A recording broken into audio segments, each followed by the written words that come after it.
তেসরা এপ্রিল 2025 ভারতের লোকসভায় পাশ হল ওয়াকফ সংশোধনী বিল।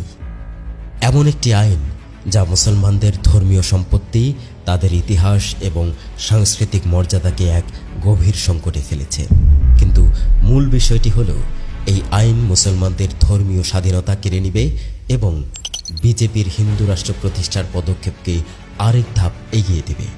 ওয়াকফ বোর্ডে অমুসলিম সদস্যদের অন্তর্ভুক্তি বাধ্যতামূলক করা হয়েছে, যা সরাসরি মুসলিম ধর্মীয় সম্পত্তির উপর সরকারের নিয়ন্ত্রণ প্রতিষ্ঠার সুযোগ তৈরি করে। 10 লাখ একর জমি যা মুসলিম ধর্মীয় কাজে ব্যবহৃত হয়, এখন সরকারের হাতে চলে যাবে।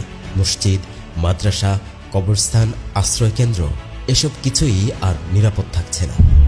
ভারতের মুসলমানদের জন্য এই বিল শুধুমাত্র একটি আইনের পরিবর্তন নয়, এটি তাদের ধর্মীয় স্বাতন্ত্র্যকেই প্রশ্নবিদ্ধ করছে।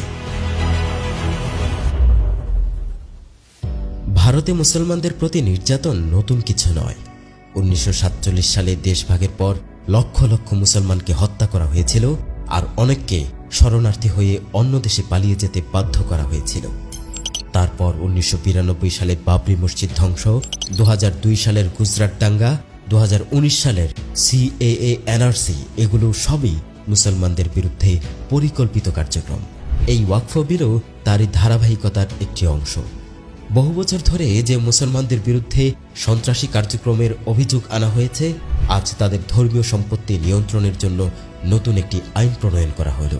এই বিল ভারতের সাংবিধানিক ধর্মনিরপেক্ষতার ধারণাকে প্রশ্নবিদ্ধ করবে না তো? ভারত কি এখন ধর্মনিরপেক্ষ রাষ্ট্র থেকে একক ধর্মের রাষ্ট্রে পরিণত হচ্ছে? ভারতের ইতিহাসে মুসলমানদের অবদান অপরিসীম। Taj Mahal, Lal Qila, Qutub Minar, grand trunk road এসবই মুসলিম শাসকদের হাত ধরেই গড়ে উঠেছে। তাদের বিজ্ঞান, সংস্কৃতি, স্থাপত্য এবং শিক্ষাক্ষেত্রেও বিশাল ভূমিকা রয়েছে মুসলমানদের। আজ যাদের পূর্বপুরুষ তাজমহল গড়েছিল, তাদের সন্তানরা জামিয়ার লাইব্রেরি পড়াতে দেখছে। যাদের পূর্বপুরুষ গ্র্যান্ড ট্রাঙ্ক রোড তৈরি করেছিল, তাদের সন্তানদের নাগরিকত্ব নিয়ে প্রশ্ন উঠছে। তাহলে মুসলমানদের অবদান কি ভারতের ইতিহাস থেকে মুছে ফেলতে চাইছে সরকার? ওয়াকফ বিল শুধুমাত্র জমির আইন নয়, এটি ভারতের ধর্মনিরপেক্ষতার ধারণাকেও চ্যালেঞ্জ করছে। এই বিল ভারতীয় মুসলমানদের ধর্মীয় অধিকার এবং মুক্তির অংশ, যা দেশটির বৃহত্তর ঐতিহ্যেরও একটি অবিচ্ছেদ্য অংশ। এখন প্রশ্ন হচ্ছে, ভারত তার ইতিহাসকে অস্বীকার করতে বসেছে না তো? আজ ভারতের মুসলমানরা এক গুরুত্বপূর্ণ প্রশ্নের সম্মুখীন। এই দেশে তাদের অধিকার কতটুকু সুরক্ষিত থাকবে?